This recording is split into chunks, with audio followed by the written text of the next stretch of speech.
नमस्कार सभी को। एग्ज़ाम बिल्डर्स एकेडमी में आप सभी का स्वागत है। आप सभी को पता है हरियाणा पुलिस के लिए हमने कंप्यूटर स्टार्ट कर रखा है और इस कंप्यूटर में हमारा टॉपिक चला हुआ है एमएस वर्ड। एमएस वर्ड की हमारी 2 से 3 क्लास हो चुकी थी। आज हमारी एमएस वर्ड की लास्ट क्लास है।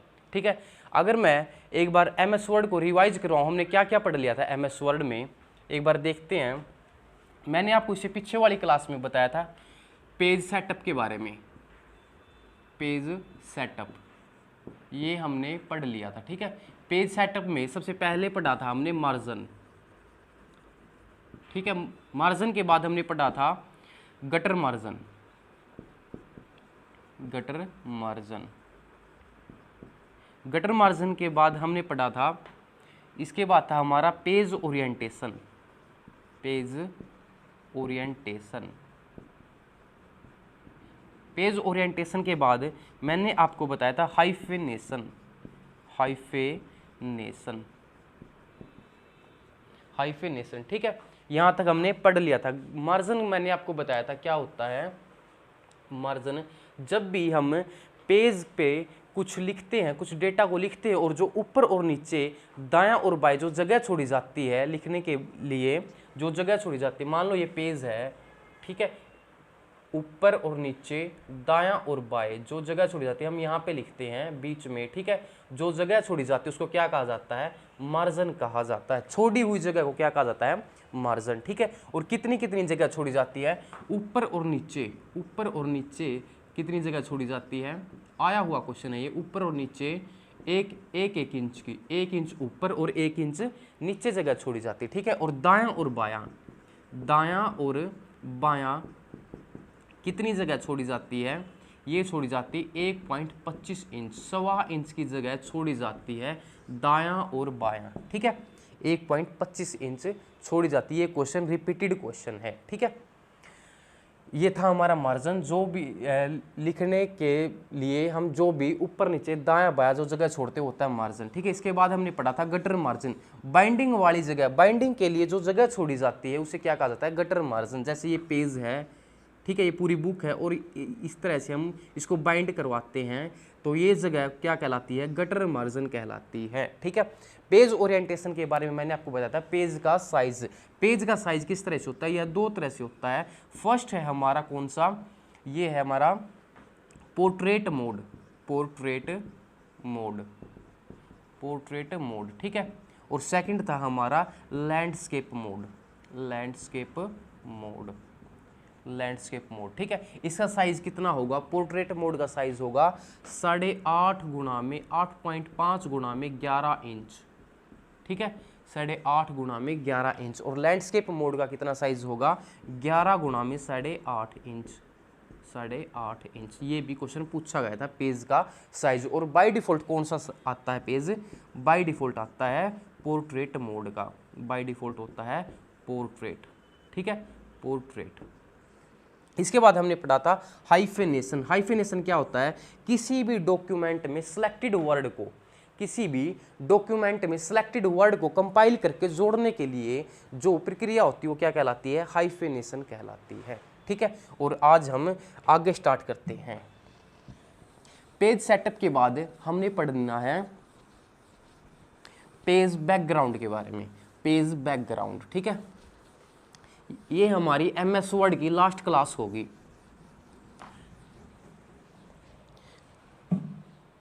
इसके बाद है हमारा पेज बैकग्राउंड। पेज बैकग्राउंड, ठीक है, पेज बैकग्राउंड। पेज बैकग्राउंड में सबसे पहले आता है हमारा वाटर मार्क। सबसे पहला है वाटर मार्क। ठीक है, वाटर मार्क क्या होता है? जब भी हम पेज पर कुछ लिखते हैं, पेज पर कोई भी हमने डेटा लिखा और उस लिखावट के नीचे जो भी कुछ भी अक्षर लिखते हैं, मान लो जैसे ये पेज है हमारा, जैसे ये पेज है हमारा। ठीक है, यहाँ पे हमने कुछ लिखा, जो भी हम डेटा लिखते हैं और उस डेटा के नीचे मान लो हमने लिख दिया बिल्कुल लाइट अक्षरों में EBA। EBA, उस EBA के ऊपर ये जो भी हमने डेटा लिखा ये दिख भी रहा है और इसके नीचे लिखावट के नीचे जो भी अक्षर लिखा जाता है वो क्या कहलाता है? वाटर मार्क कहलाता है। ठीक है, लिखावट के नीचे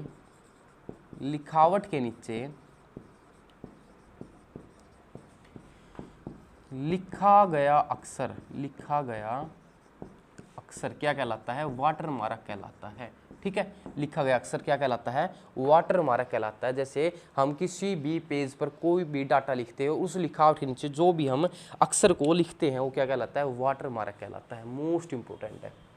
ठीक है, वाटर मार्क कहलाता है। इसके बाद हमारा पेज कलर। वाटर मार्क के बाद है हमारा पेज कलर। ठीक है, पेज कलर या कस्टमाइज होता है।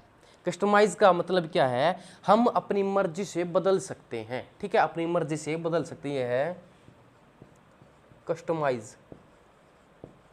कस्टमाइज होता है, हम अपनी मर्जी से बदल सकते हैं इसे। ठीक है, अगर मैं पेज कलर हम अपनी मर्जी से बदल सकते हैं, कस्टमाइज होता है। अगर हम देखें तो बाय डिफ़ॉल्ट क्या होता है?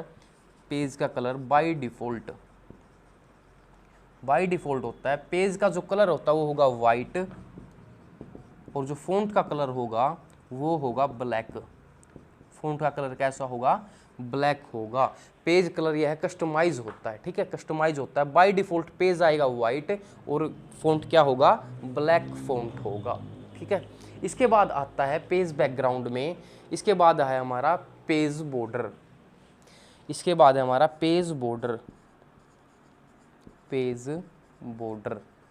ठीक है, यह भी कस्टमाइज होता है। यह भी क्या है? कस्टमाइज। हम अपनी मर्जी से पेज पे जहाँ पर लिखते हैं उसके ऊपर नीचे दायां बायां कुछ भी हम लगा सकते हैं उसके बॉर्डर पर। ठीक है, हम अपनी मर्जी से कोई भी बॉर्डर लगा सकते हैं। कोई भी बॉर्डर या चित्र लगा सकते हैं। ठीक है, कोई भी चित्र लगा सकते हैं, ऊपर नीचे दायां और बायां। ठीक है, अपनी मर्जी से लगा सकते हैं पेज बॉर्डर। इसके बाद आता है हमारा फर्स्ट हमारा वाटर मार्क, सेकंड है हमारा पेज कलर, थर्ड है हमारा पेज बॉर्डर। इसके बाद आता है हेडर फूटर। ठीक है, इसके बाद हमारा हेडर और फूटर। अगर मैं हेडर की बात करूं, फोर्थ है हमारा हेडर। हेडर क्या होता है? हेडर जब भी हम किसी पेज पर डेटा को लिखते हैं और उस पेज के जो सबसे ऊपर लिखा जाता है वो क्या कहलाता है? हेडर कहलाता है। ठीक है, किसी भी पेज के सबसे ऊपर लिखा गया अक्षर क्या कहलाता है? हेडर।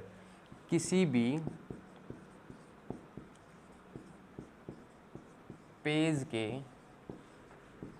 पेज के ऊपर लिखा गया अक्षर या चित्र क्या कहलाता है? हेडर कहलाता है।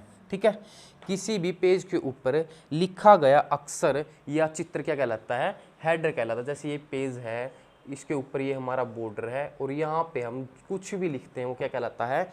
हेडर कहलाता है। ठीक है, और इसमें क्या है?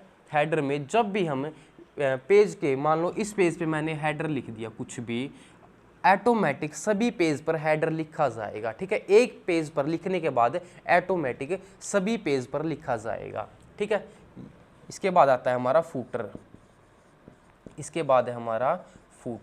फूटर भी इसी की तरह होता है। हेडर लिखा जाता है पेज के ऊपर और फूटर लिखा जाता है पेज के नीचे। किसी भी पेज के नीचे लिखा गया अक्षर या चित्र। ठीक है, अक्षर या चित्र क्या कहलाता है? फूटर कहलाता है। फूटर का मतलब, फुट का मतलब पैर, और पैरों में लिखा गया क्या कहलाता है?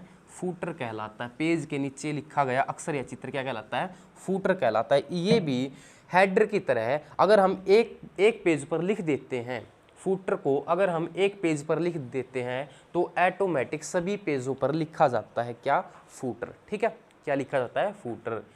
इसके बाद हमारा हाथ आता है फुट नोट। फुट नोट में क्या होगा?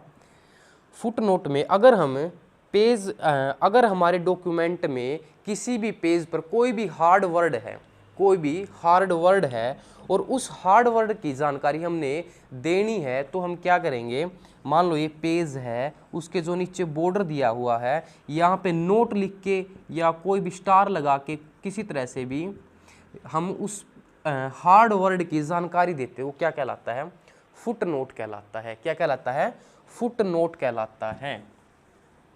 लिखते हैं किसी भी हार्ड वर्ड की नीचे दी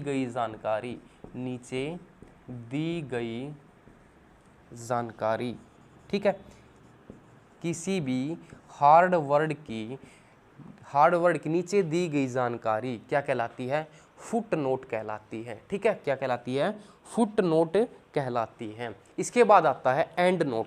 इसके बाद क्या है हमारा, एंड नोट। 7 है हमारा एंड नोट।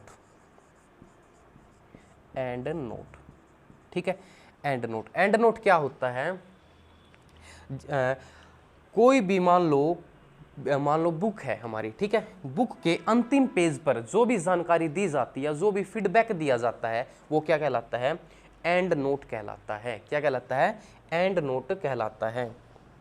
इसके बारे में लिखते हैं, सबसे अंतिम पेज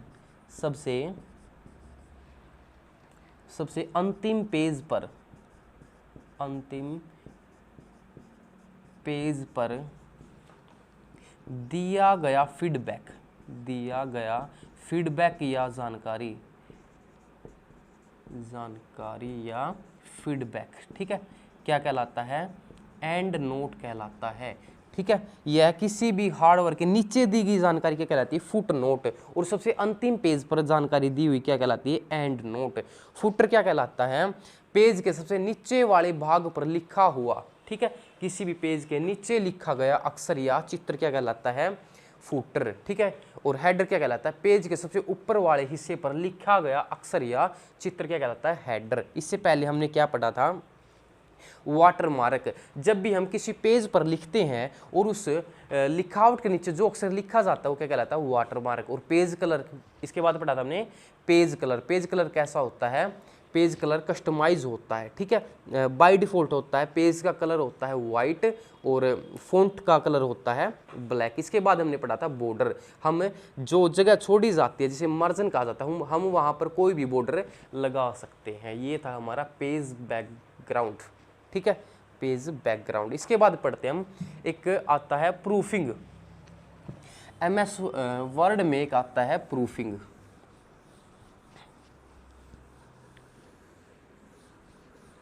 प्रूफिंग क्या होता है हमारा, प्रूफिंग में सबसे पहले पढ़ते हैं हम प्रूफिंग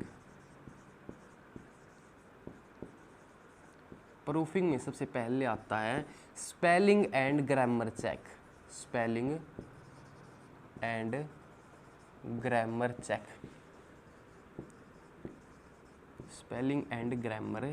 प्रूफिंग में सबसे पहले क्या आता है, स्पेलिंग एंड ग्रामर चेक। सबसे पहले बात करते हैं स्पेलिंग एंड ग्रामर चेक के बारे में, शॉर्टकट कीज के बारे में।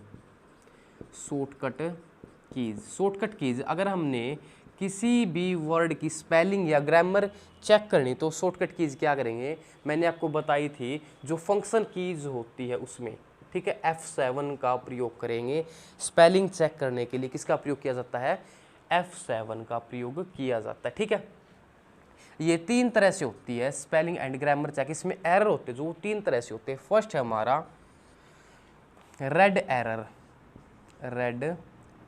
ठीक है, रेड एरर, जैसे हमारा कोई वर्ड है, मान लो कोई भी वर्ड आया, मान लो सुमित नाम आया, ठीक है, इस वर्ड में कोई भी इसमें कुछ प्रॉब्लम हुई और इसके नीचे लाइन आई रेड कलर की, ठीक है, इसके नीचे लाइन आई रेड कलर की, तो रेड लाइन है जो किसको डिनोट करेगी, ये करेगी डिनोट, रेड एरर किसको डिनोट करेगा, स्पेलिंग एरर को। किसको डिनोट करेगा, स्पेलिंग एरर को। ठीक है, मतलब इसमें स्पेलिंग की मिस्टेक है। मान लो मैंने लिख दिया इस तरह से सुमित, ठीक है, इस तरह से, और इसमें आ गया इस तरह से रेड एरर, रेड लाइन आ गई तो क्या होगा, वो स्पेलिंग एरर बताएगा, रेड एरर। ठीक है, जो रेड लाइन होती है वो किसको डिनोट करेगी, स्पेलिंग एरर को। ठीक है, स्पेलिंग एरर है जो हमारी, ये ऑटो करेक्ट होती है, ऑटो करेक्ट भी हो सकती है, ऑटो करेक्ट भी हो सकती है, और इसे हम इग्नोर भी कर सकते हैं, इसे हम इग्नोर भी कर सकते हैं। ये नहीं है कि मैंने किसी भी पेज पर लिख दिया और इससे जब तक इसको ठीक नहीं करेंगे हम तो आगे नहीं बढ़ सकते, ऐसा कुछ नहीं है, इसको हम इग्नोर भी कर सकते हैं। ठीक है, इसके बाद रेड एरर के बाद क्या होगा, स्पेलिंग एरर होगा उसमें। इसके बाद है हमारा ग्रीन एरर, हरी line, green error. Green error में मान लो मैंने कोई भी नाम लिख दिया और उसके नीचे आ गई इस तरह से ग्रीन लाइन। ठीक है, वो किसको डिनोट करेगी, वो करेगी ग्रामर मिस्टेक को, उसमें क्या होगा, ग्रामर एरर होगा। हरी लाइन किसको दिखाएगी, ग्रामर एरर को। ठीक है, जैसे मैं एग्जांपल बताता हूँ, जैसे मैंने एक लिखा ही हैड ईटिंग। ठीक है, ही हैड ईटिंग, इसमें क्या है, ग्रामर मिस्टेक है। ठीक है, तो यहाँ पे क्या आ जाएगा, यहाँ पे आएगी हरी लाइन। ठीक है, हरी लाइन आएगी तो सही क्या होगा, ये ही हैड ईटन, इस तरह से। ठीक है, फिर ये हरी लाइन नहीं आएगी। हरी लाइन किसको डिनोट करेगी, ग्रामर एरर को डिनोट करेगी। ठीक है, इसके बाद थर्ड है हमारी ब्लू एरर, थर्ड है हमारा ब्लू एरर। कोई भी वर्ड लिखेंगे और उस वर्ड के नीचे इस तरह से ब्लू एरर आया, ठीक है, ब्लू लाइन आई तो क्या होगा, वो ब्लू एरर होगा। ठीक है, और ब्लू एरर किसको डिनोट करेगा, ये डिनोट करता है एक जैसे शब्दों को, एक जैसे शब्दों को। ठीक है, एक जैसे शब्दों को डिनोट करेगा। एक जैसे शब्द कैसे, जैसे हमने किसी भी सेंटेंस में लिखना था दिस और मैंने लिख दिया, गलती से लिख दिया मैंने दीज, इस तरह से, और दीज में क्या आएगा, ब्लू लाइन आएगी। ठीक है, दीज में क्या आएगी, ब्लू लाइन आएगी, और ब्लू लाइन किसको डिनोट करेगी, एक जैसे शब्दों को, तो दीज की जगह क्या आएगा, फिर दिस आएगा, इस तरह से। ठीक है, ये हमारा प्रूफिंग में spelling and grammar check. Spelling and grammar check में क्या होगा सर, इसकी शॉर्टकट कीज बताई मैंने आपको, F7। किसी भी वर्ड की अगर हमने स्पेलिंग चेक करनी है तो क्या होगा, F7। ठीक है, सबसे पहले क्या आएगा, रेड एरर। किसी भी वर्ड के नीचे अगर रेड एरर आया, रेड लाइन आई, तो समझो क्या हुआ, उसमें मिस्टेक हुई, किसकी, स्पेलिंग की। ठीक है, रेड एरर से किसकी होगी, स्पेलिंग एरर होगा। ठीक है, ये क्या होगा, इग्नोर भी कर सकते हैं और ऑटो करेक्ट भी हो सकता है। इसके बाद ग्रीन एरर में क्या होगा, ग्रामर एरर। ठीक है, ग्रामर की मिस्टेक होगी ग्रीन एरर में। इसके बाद होगा हमारा ब्लू एरर। ब्लू एरर में क्या होगा, एक जैसे शब्दों को, इस तरह से मैंने आपको बताया था, एक जैसे शब्दों को गलत लिखना। ठीक है, अगर इसके नीचे ब्लू लाइन आई तो समझो ये एक जैसे शब्द है, इसमें मिस्टेक है, दीज को कैसे लिखा जाएगा, दिस लिखा जाएगा। ठीक है, प्रूफिंग में सेकंड आएगा हमारा, इसके बाद आता है हमारा थियोसोर्स। एक वर्ड आता है, मोस्ट इंपोर्टेंट है, थियोसोर्स। थियोसोर्स में क्या होगा, इसके बाद है हमारा थियोसोर्स, सेकंड है हमारा थियोसोर्स।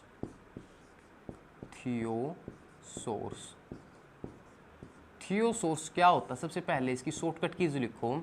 थियोसोर्स की शॉर्टकट कीज क्या होगी, शॉर्टकट कीज इसकी है शिफ्ट प्लस में F7। ठीक है, शिफ्ट प्लस में F7 किसकी होगी, थियोसोर्स की होगी। थियोसोर्स क्या होगा, किसी भी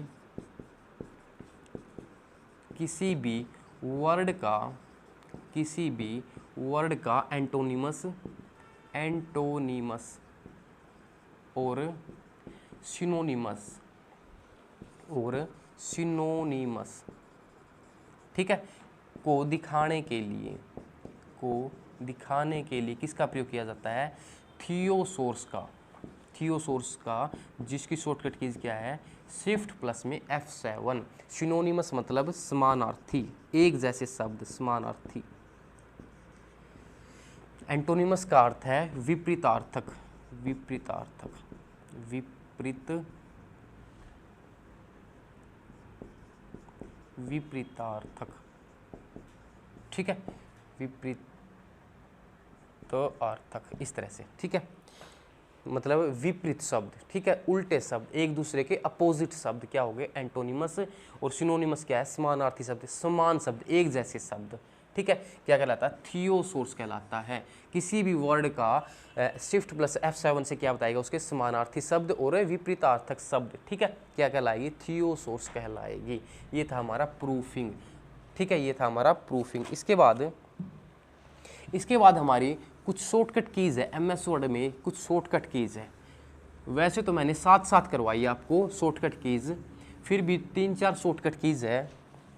सबसे पहले आती है, सबसे पहले लिखते हैं हम पेज ब्रेक को, पेज ब्रेक को, ठीक है। पेज ब्रेक में क्या होगा, पेज ब्रेक में अगर हम किसी भी पेज पर कोई डाटा लिख रहे हैं और हमने एकदम से किसी दूसरे पेज पर जाना है, तो हम किस शॉर्टकट कीज़ का प्रयोग करेंगे, वो होगा हमारा कंट्रोल प्लस में एंटर, ठीक है, कंट्रोल प्लस में एंटर। एक पेज से तुरंत दूसरे पेज पर जाना, दूसरे पेज पर जाना, तो क्या कहलाता है, वो पेज ब्रेक कहलाता है। एक पेज से तुरंत दूसरे पेज पर जाना क्या कहलाता है, पेज ब्रेक। और इसकी शॉर्टकट कीज क्या है, कंट्रोल प्लस में एंटर है, ठीक है, कंट्रोल प्लस में एंटर। इसके बाद आता है, पेज ब्रेक के बाद आता है लाइन ब्रेक। लाइन ब्रेक में क्या होगा, एक लाइन से दूसरी लाइन पर जाना क्या कहलाता है, लाइन ब्रेक, ठीक है। अगर मैं इसकी शॉर्टकट कीज की बात करूं तो शॉर्टकट कीज क्या है इसकी, शिफ्ट प्लस में एंटर, ठीक है, शिफ्ट प्लस में एंटर। लाइन ब्रेक की क्या है, शिफ्ट प्लस में एंटर, ठीक है। पेज ब्रेक के एक पेज से दूसरे पेज पर जाना क्या कहलाता है, एक पेज से दूसरे पेज पर जाना पेज ब्रेक कहलाता है। और इसकी शॉर्टकट कीज क्या है, कंट्रोल प्लस में एंटर, ठीक है। और लाइन ब्रेक क्या है, एक लाइन से दूसरे लाइन पर जाना क्या कहलाता है, लाइन ब्रेक। और इसकी शॉर्टकट कीज क्या है, शिफ्ट प्लस में एंटर, ठीक है। इसके बाद आता है हमारा टाइम की, ठीक है। टाइम दिखाने के लिए शॉर्टकट कीज क्या है, इसकी शॉर्टकट कीज है शिफ्ट प्लस में अल्ट प्लस में टी, ठीक है। शिफ्ट प्लस में अल्ट प्लस में टी क्या कहलाता है, ये है टाइम को दर्शाएगा, ठीक है, टाइम को दिखाएगा। इसकी शॉर्टकट कीज मोस्ट इंपोर्टेंट है, टाइम की शॉर्टकट कीज क्या है, शिफ्ट प्लस में अल्ट प्लस में टी, ठीक है। इसके बाद है हमारी डेट की, तिथि को दर्शाने के लिए क्या है इसकी शॉर्टकट कीज, तिथि को दर्शाने के लिए शिफ्ट प्लस में अल्ट प्लस में डी, ठीक है। शिफ्ट प्लस में अल्ट प्लस में डी क्या कहलाएगा, क्या दिखाएगा, डेट को दिखाएगा। और एक प्रीवियस ईयर एग्जाम में पूछा गया था कि डेट को कैसे दिखाया जाता है, ठीक है, डेट को कैसे दिखाया जाता है। इसमें ऑप्शन इस तरह से थे, जैसे पहले मंथ, फिर ईयर, फिर डेट। सेकंड ऑप्शन में था ईयर, फिर मंथ, फिर डेट। थर्ड ऑप्शन था हमारा मंथ, डेट और ईयर। फोर्थ ऑप्शन था हमारा, यहाँ पे लिख देता हूँ, फोर्थ ऑप्शन था हमारा, ये मंथ, ईयर, डेट और मंथ। इस तरह से हमारे ऑप्शन थे, ठीक है। तो पहले क्या दिखाया जाता है, सबसे इसका ऑप्शन है राइट सी, ठीक है। पहले दिखाया जाता है मंथ, महीना, फिर दिखाया जाता है डेट, तारीख, और फिर दिखाई जाती है साल, कौन सी साल है, ठीक है। इस तरह से दिखाई जाती है, ठीक है। इसके बाद एक MS वर्ड में पूछा जाता है कि इसमें कितने कॉलम और कितने रो होती है, कितने कॉलम और कितनी रो होती है एमएस वर्ड में। अगर मैं कॉलम की बात करूं, कॉलम किसे कहा जाता है, मान लो ये हमारा पेज है, ठीक है, इस तरह से जो ये खड़ी लाइनें होती हैं, ठीक है, कॉलम खड़ी लाइनों को, खड़ी लाइन को क्या कहा जाता है, कॉलम कहा जाता है, ठीक है। और रो किसे कहा जाता है, लेटी हुई लाइन को, लेटी हुई लाइन को क्या कहा जाता है, रो कहा जाता है। ये खड़ी हुई लाइनों को रो कहा जाता है और लेटी हुई लाइनों को क्या कहा जाता है, रो कहा जाता है, ठीक है।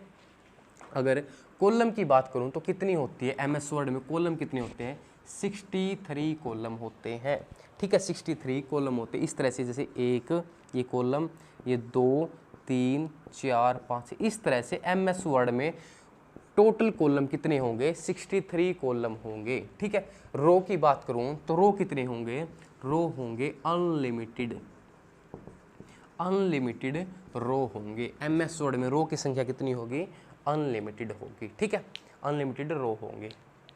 ये था हमारा एमएस वर्ड, एमएस वर्ड हमारा कंप्लीट हुआ, ठीक है। इसके बाद हम स्टार्ट करेंगे एमएस एक्सेल, एमएस एक्सेल को हम स्टार्ट करेंगे।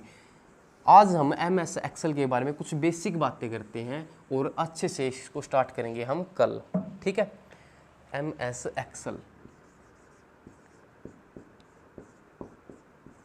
कुछ बेसिक बातें बताता हूँ आपको एमएस एक्सेल के बारे में, ठीक है। एमएस एक्सेल की बात करूँ, माइक्रोसॉफ्ट एक्सेल, ठीक है, इसको रिलीज़ कब किया गया, एमएस एक्सेल को रिलीज़ कब किया गया, इसको रिलीज़ किया गया 1983 में। एमएस वर्ड को और एक्सेल को इकट्ठा रिलीज़ किया गया, कब किया गया, 1983 में। एमएस वर्ड को भी 1983 में और एक्सेल को भी 1983 में, ठीक है। इसके बाद इसका करिए क्या है, इसका प्रयोग क्यों किया जाता है, इसका प्रयोग अकाउंटिंग एवं कैलकुलेशन करने के लिए, कैलकुलेशन करने के लिए प्रयोग किया जाता है, ठीक है। एमएस एक्सेल का प्रयोग किसके लिए किया जाता है, अकाउंटिंग एवं कैलकुलेशन करने के लिए एमएस एक्सेल का प्रयोग किया जाता है। इसके बाद मैंने आपको बताया था जो एमएस वर्ड में जहाँ पर भी हम डेटा को लिखते हैं, जहाँ पर भी हम डेटा को लिखते हैं उसे क्या कहा गया था, उसे कहा गया था पेज, ठीक है, उसको क्या कहा गया था, पेज कहा गया था, ठीक है। और इसमें हम जहाँ पे जिस भी पेज पर या जहाँ पर भी हम डेटा को लिखते हैं उसे क्या कहा गया, इसके पेज को क्या कहा जाता है, स्प्रेडशीट कहा जाता है, ठीक है, स्प्रेडशीट कहा जाता है। इसके पेज को क्या कहा जाता है, स्प्रेडशीट। और मोस्ट इंपॉर्टेंट है, पूछा जाता है एमएस एक्सेल के पेज को क्या कहा जाता है, तो क्या कहा जाता है, स्प्रेडशीट कहा जाता है, ठीक है। इसके बाद एमएस एक्सेल में इसके बाद बात आती है एक्सटेंशन की, एक्सटेंशन। एमएस एक्सेल का एक्सटेंशन क्या है, एक है 2007 से पहले और एक है 2007 के बाद। एक्सटेंशन एक है 2007 से पहले, एक है 2007 के बाद। अगर मैं 2007 से पहले की बात करूं तो क्या एक्सटेंशन इसकी, .xls, ठीक है, .xls इसकी एक्सटेंशन है। 2007 के बाद क्या एक्सटेंशन की हुई इसकी, .xlsx, ठीक है। मोस्ट इंपोर्टेंट है, एक्सटेंशन पूछा जाता है एग्जाम में। एमएस एक्सेल की 2007 से पहले एक्सटेंशन क्या थी, .xls, और 2007 के बाद क्या है, .xlsx, ठीक है, ये थी इसकी एक्सटेंशन। इसके बाद इसमें रो और कॉलम मोस्ट इंपोर्टेंट है, रो और कॉलम पूछी जाती है। रो कौन सी होती है, खड़ी हुई लाइन, लेटी हुई लाइनें, ठीक है, लेटी हुई लाइनें। और कॉलम क्या होती है, खड़ी हुई लाइनें, खड़ी हुई लाइनें, ठीक है, रो और कॉलम। अगर मैं 2016 से पहले की बात करूं, 2016 से पहले रो कितनी होती थी, रो की बात करूं, रो कितनी थी और कॉलम कितनी थी 2016 से पहले, ठीक है। रो कितनी थी, रो थी 65,000, रो थी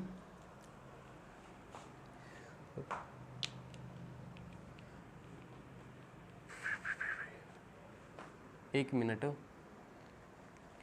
रो थी इसमें 65,536 थी। रो थी 65,536, ठीक है। 2016 से पहले MS एक्सेल में रो कितनी थी 65,536 और कॉलम कितनी थी 65,536 रो थी और कॉलम थी 256, ठीक है। कॉलम कितनी थी 256 और 2016 के बाद अगर मैं रो की बात करूं, 2016 के बाद रो कितनी थी, कितनी की गई 2016 के बाद रो की गई 10, यहाँ पे लिख देता हूँ 10,48,576, मोस्ट इंपोर्टेंट, ठीक है। 2016 के बाद MS एक्सेल में रो कितनी की गई 10,48,576 और 2016 से पहले कितनी थी 65,536, ठीक है। कॉलम की बात करूं तो 2016 से पहले 256 थी और अब कितनी हो गई, अब हो गई इसमें 16,384, 16,384। अगर MS एक्सेल से क्वेश्चन आएगा तो रो और कॉलम से कन्फर्म आता है, ठीक है। रो और कॉलम ये पूछी जाती है, 2016 से पहले रो कितनी थी, 2016 से पहले कॉलम कितने थे, 2016 के बाद कितने हुए, ठीक है। अगर मैं 2016 से पहले की बात करूं तो रो कितनी थी 65,536 और कॉलम कितने थे 256। 2016 के बाद अगर कॉलम की बात करूं जो लेटी हुई लाइनें इस तरह से कितनी हुई 10,48,576 और कॉलम कितने हुए 16,384, इस तरह से ये है कॉलम, कितने हुए 16,384 ये, ठीक है। इस तरह से ये रो और कॉलम थी। इसके बाद बात करता हूं मैं, एक बार आपको बना के दिखाता हूं इसकी स्प्रेडशीट होती है वो किस तरह से होती है, MS एक्सेल की स्प्रेडशीट किस तरह से होती है, थोड़ा आइडिया दिखाता हूं आपको। जैसे ये है हमारी स्प्रेडशीट, ठीक है, ये है हमारी स्प्रेडशीट, मान लो ये है हमारी स्प्रेडशीट, ठीक है।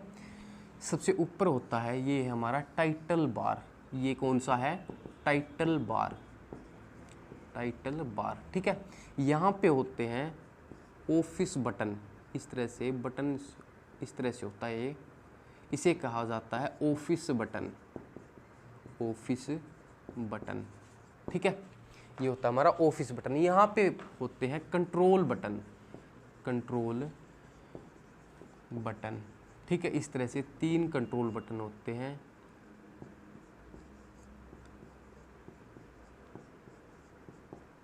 कितने कंट्रोल बटन होते हैं 3 कंट्रोल बटन होते हैं, 3 बटन कौन कौन से, ये मैंने आपको MS वर्ड में भी बताया था। फर्स्ट है हमारा मिनिमाइज, मिनिमाइज, ठीक है। सेकंड है हमारा मैक्सिमाइज, मैक्सिमाइज और थर्ड है हमारा क्लोज, थर्ड है हमारा क्लोज। मिनिमाइज मान लो क्या ये होता है मिनिमाइज, ठीक है, ये होता है मैक्सिमाइज, ये होता है क्लोज, ठीक है। इसके बाद आता है, इसके बाद ये आता है मेन्यू बार, मेन्यू बार, और मेन्यू बार में ही इस तरह से क्या होता है ये व्यू टूल्स, इस तरह से, ठीक है, इंसर्ट, ठीक है। मेन्यू बार में ही व्यू टूल्स इंसर्ट इस तरह के फोल्डर होते हैं, ठीक है। इसके बाद आता है यहाँ पे आता है नेम बॉक्स, नेम बॉक्स, ठीक है, यहाँ पे है नेम बॉक्स। यहाँ पे आता है फॉर्मूला बार, फॉर्मूला बार, ठीक है, यहाँ पे क्या है फॉर्मूला बार। इसको थोड़ा बढ़ा लेते हैं। इसके बाद यहाँ पे आता है, ये है हमारी स्प्रेडशीट का पेज, ठीक है, स्प्रेडशीट का पेज इस तरह से। और इस पेज को क्या कहा जाता है, ये कौन सा बार है, सीट बार, ठीक है, इससे क्या कहा जाता है, सीट बार, ये हमारा सीट बार। यहाँ पे आता है स्क्रॉल बार, ऊपर पेज को ऊपर नीचे करने के लिए स्क्रॉल बार, ठीक है। यहाँ पे साइड में आता है इस तरह से हॉरिजॉन्टल स्क्रॉल बार, हॉरिजॉन्टल स्क्रॉल बार, हॉरिजॉन्टल स्क्रॉल बार, ठीक है। ये है स्टेटस बार, स्टेटस बार, ठीक है। यहाँ पे दिखाता है जूम परसेंटेज, क्या दिखाता है यहाँ पे, जूम परसेंटेज यहाँ पे दिखाता है। यहाँ पे दिखाता है page status, page status, page status का मतलब क्या है, जैसे मेरा पेज है 5वां और यहाँ पे क्या दिखाएगा, टोटल है पेज है 5, टोटल पेज कितने हैं 5 और मैंने पेज ले रखा है पहला, तो यहाँ पे क्या दिखाएगा, पेज 1 ऑफ 5, 1 ऑफ 5, ठीक है, इस तरह से। इसके बाद बात करूं मैं बाय डिफ़ॉल्ट नेम क्या आएगा, बाय डिफ़ॉल्ट नेम, अगर मैं अपनी मर्जी से कोई नाम नहीं डालता, जैसे मैंने कोई वर्क किया MS एक्सेल पर और उस वर्क का मैंने कोई भी नाम ना डाला हो, तो उसका बाय डिफ़ॉल्ट नेम क्या आएगा, उसका नाम आएगा बुक 1, क्या आएगा, बुक 1 नाम आएगा। जैसे MS वर्ड में क्या नाम आया था, डॉक्यूमेंट 1, तो इसमें क्या आएगा, बुक 1 आएगा, ठीक है। कंट्रोल बटन मैंने आपको बता दिए हैं, मिनिमाइज, मैक्सिमाइज और क्लोज, मिनिमाइज, मैक्सिमाइज और क्लोज, ठीक है। इसके बाद जो हमारी कॉलम होते हैं, जो हमारे कॉलम होते हैं, कॉलम पहले कितने थे 256, अब कितने हैं 16,384, ये इस तरह, ये ठीक है, पहले 256, 1 2 3 4 5 इस तरह से, ये जो खड़ी लाइनें होती है कॉलम, पहले थी 256, अब है 16,384। इनको अल्फ़ाबेट से, इनको अल्फ़ाबेट से डिनोट किया जाता है, अल्फ़ाबेट से डिनोट करते हैं, ठीक है। इनको किससे डिनोट करते हैं, अल्फ़ाबेट से डिनोट करते हैं, जैसे ABCDE इस तरह से, ठीक है। इनको किससे डिनोट करते हैं, अल्फ़ाबेट से डिनोट किया जाता है। जो रो होती है हमारी, जो रो होती है, इनको नंबर से डिनोट किया जाता है, इनको नंबर से डिनोट किया जाता है, नंबर से डिनोट, ठीक है, नंबर से डिनोट करते हैं किसको, रो को, जैसे इस तरह से 1 2 3 4, इनको इस तरह से डिनोट किया जाता है, किनको, रो को, ठीक है। पहले रो कितनी थी 65,536 और अब कितनी होगी 2016 के बाद 10,48,576, ठीक है, 10,48,576। जहाँ पर भी इसमें जहाँ पर भी रो और कॉलम, रो एक बार लिख के बताता हूँ आपको,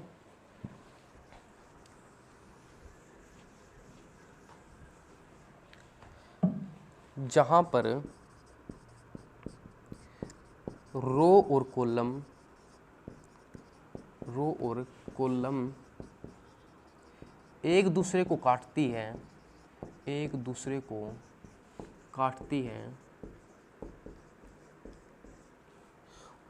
उस बॉक्स को क्या कहा जाता है, उस बॉक्स को सेल कहा जाता है, क्या कहा जाता है, सेल। जैसे ये हुई कॉलम, ये हुई रो और ये एक दूसरे को यहाँ पर काटते हैं और जो ये बॉक्स बनता है इसे क्या कहा जाता है, इसको कहा जाता है सेल। मोस्ट इंपोर्टेंट क्वेश्चन है, रिपीटेड क्वेश्चन है, ठीक है, रिपीटेड क्वेश्चन है। कहा जाता है जब रो और कॉलम एक दूसरे को काटती है तो उस बॉक्स को क्या कहा जाता है, सेल कहा जाता है। और पूछा जाता है पहले सेल का नाम क्या है, पहले सेल का नाम क्या है, A1, A1 पहले सेल का नाम क्या है, A1 पहले सेल का नाम है, ठीक है, पहले सेल का नाम क्या है, A1। इसके बाद एक वर्ड आता है active cell, active cell. Active cell किसे कहा जाता है, एक्टिव सेल किसे कहा जाता है, जिस सेल पर कार्य किया जाता है, जिस सेल पर कार्य किया जाता है, किया जाता है, उसे क्या कहा जाता है, जिस सेल पर हम कार्य, मान लो ये सेल है और इस सेल पर हम कार्य कर रहे हैं, इस सेल में हम कुछ लिख रहे हैं, तो ये क्या होगा, एक्टिव सेल होगा। इसकी पहचान कैसे होगी, इसकी पहचान कैसे होगी, ये सेल है जो डार्क सेल होगा, बाकी सेलों के मुकाबले ये क्या होगा, डार्क सेल होगा। ठीक है, मान लो इस सेल पर कार्य कर रहे हैं तो ये डार्क हो जाएगा। ठीक है, ये सेल क्या होगा, डार्क सेल हो जाएगा। ठीक है, तो ये क्या, कौन सा सेल हुआ, एक्टिव सेल हुआ। ठीक है, जो भी हम एक्टिव सेल का एड्रेस, एक्टिव सेल का एड्रेस कहाँ पर दिखाई देगा, इसका एड्रेस है जो कहाँ पर दिखाई देगा, ये दिखाई देगा नेम बॉक्स पर दिखाई देता है, नेम बॉक्स पर, नेम बॉक्स पर दिखाई देता है। क्या, एक्टिव सेल का एड्रेस, एक्टिव सेल का एड्रेस क्या है, कहाँ पे दिखाई देता है, नेम बॉक्स पर दिखाई देता है। ठीक है, इसके बाद हम जो भी एक्टिव सेल में लिखते हैं, जो भी हम एक्टिव सेल में, जो भी हम एक्टिव सेल में, मान लो ये एक्टिव सेल है, इसमें हम जो भी लिखेंगे तो सेम एज इट इज़, ऐसा का ऐसा फॉर्मूला बार में लिखा दिखेगा हमें। ठीक है, जो भी हम एक्टिव सेल में लिखते हैं सेम ऐसा का ऐसा कहाँ पे लिखा दिखेगा, फॉर्मूला बार में लिखा दिखेगा। ठीक है, फॉर्मूला बार में लिखा दिखाई देगा हमें। इसके बाद बात करते हैं हम जूम की, इसके बाद जूम की बात करते हैं, जो स्टेटस बार में होता है जूम, जूम। अगर मैं जूम की बात करूं तो मिनिमम कितना जूम होता है, मिनिमम कितना जूम होता है, मिनिमम होता है 10%, 10%। MS वर्ड में बताया था मैंने आपको मिनिमम कितना जूम होगा, 10% जूम होता है MS वर्ड में भी और एक्सेल में भी। ठीक है, अगर मैं मैक्सिमम की बात करूं, मैक्सिमम की बात करूं, अगर मैंने आपको MS वर्ड में बताया था मैक्सिमम जूम कितना होता है 500%, लेकिन MS एक्सेल में मैक्सिमम जूम कितना होगा, मोस्ट इम्पोर्टेंट है 400% मैक्सिमम जूम परसेंटेज होता है, 400%। ठीक है, और बाय डिफ़ॉल्ट वैसे ही कितना होगा, 100%, बाय डिफ़ॉल्ट कितना होगा, 100% होगा। ठीक है, बाय डिफ़ॉल्ट कितना होगा, 100%। आई होप आपको समझ में आ रहा होगा, और आज का टॉपिक हम यही तक रखेंगे। MS एक्सेल को हम नेक्स्ट क्लास में आगे बढ़ाएंगे। आज हमने पढ़ा MS एक्सेल में सिर्फ बेसिक। ठीक है, बाकी करेंगे हम नेक्स्ट क्लास में। अगर आपको क्लास पसंद आए तो आप लाइक करियो। ठीक है, लाइक करना है, अगर ना पसंद आए तो डिसलाइक करना है। ठीक है, और क्लास को ज़्यादा से ज़्यादा शेयर ज़रूर करना है, चैनल को सब्सक्राइब करना है। आज के लिए इतना ही।